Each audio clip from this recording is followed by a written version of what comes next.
I'm from Malolos, Pangasinan. Doon ako lumaki. Ang nanay ko from Pangasinan, ang tatay ko from Pangasinan. So both sila is Ilocano and Pangasinan. Magaling magluto and masarap magluto ang nanay ko. And ang tatay ko, masarap din magluto. So kaya kita mo naman yung katawan ko ngayon, di ba? Malusog. Palusog.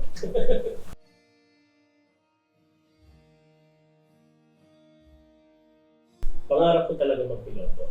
Okay. Ito yung storya kung bakit ako nagpiloto. Pag lumalabas ako ng bahay, may dumadaang mga aeroplano. Pag may dumadaang aeroplano, lumalabas ako. Sinisilip ko yun. So habang sinisilip ko yun, pangarap ko, sabi ko sa sarili ko, pagdating ng araw ako na magpapalipad yan. Nangyari nga. So, ayun. Yun ang talagang pinangarap ko, maging piloto.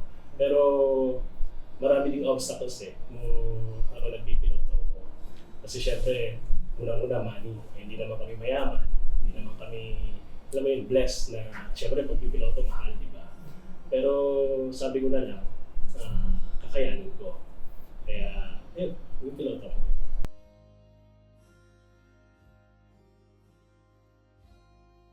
Yung talaga naka-influensya sa akin, magulang ko.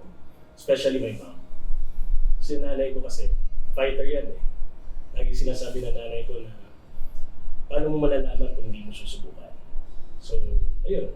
Sabi niya kasi, anak, mahal ang pagpipiloto, hindi natin kakayanin. Tapos sabi ko, sige, shift na lang ako ng dream ko. Punta na lang ako ng Lasal. Sabi niya, mag-exam ka sa Lasal, kuha ka na lang business course. Pero nagulat na lang ako, nang nandun na kami, dinala niya ako sa Airlink. So sa Airlink, sabi niya sa akin, ang taas ng tuition dito, anak. Sabi niya. Tapos sabi ko naman, paano yan, hindi natin kakayanin. Tapos sabi niya, na-enroll na kita. Tapos, ayun, nanay ko talaga very fighter talaga siya. Lahat ng paghihirap ko, nandiyan siya. Kahit na kontrabida, sa lahat ng ginagawa ko sa buhay, kontra siya. Pero at the end of the day, napaka-supportive niya.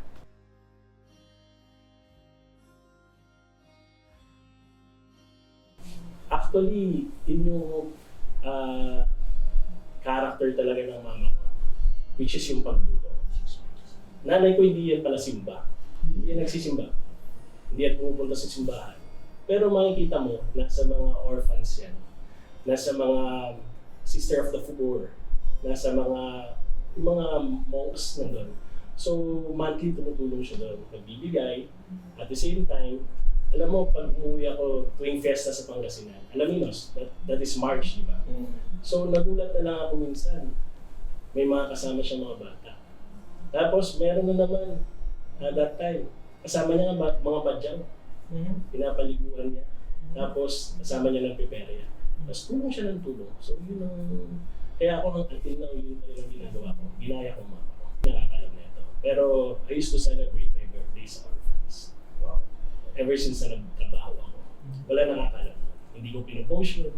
Wala nakakalam. Kundi ang nakakalam lang nun is yung sekretary ko.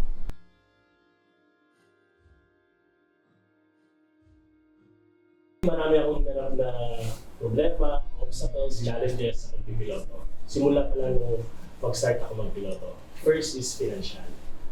Then second is yung walang ni isa sa family namin ang nasa mundo ng aviation. So walang babackup sa akin, walang magpo-coach sa akin, walang tutulong sa akin. Napakahirap. Ngayon, nabanggit na fighter ang nanay ko. Inadapt ko yun.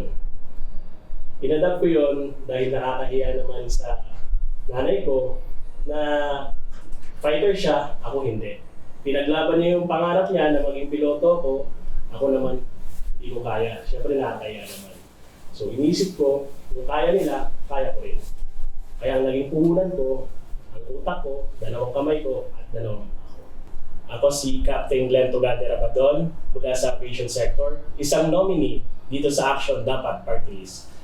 Huwag na huwag niyong kakalimutan ang numero namin sa balota, number 26.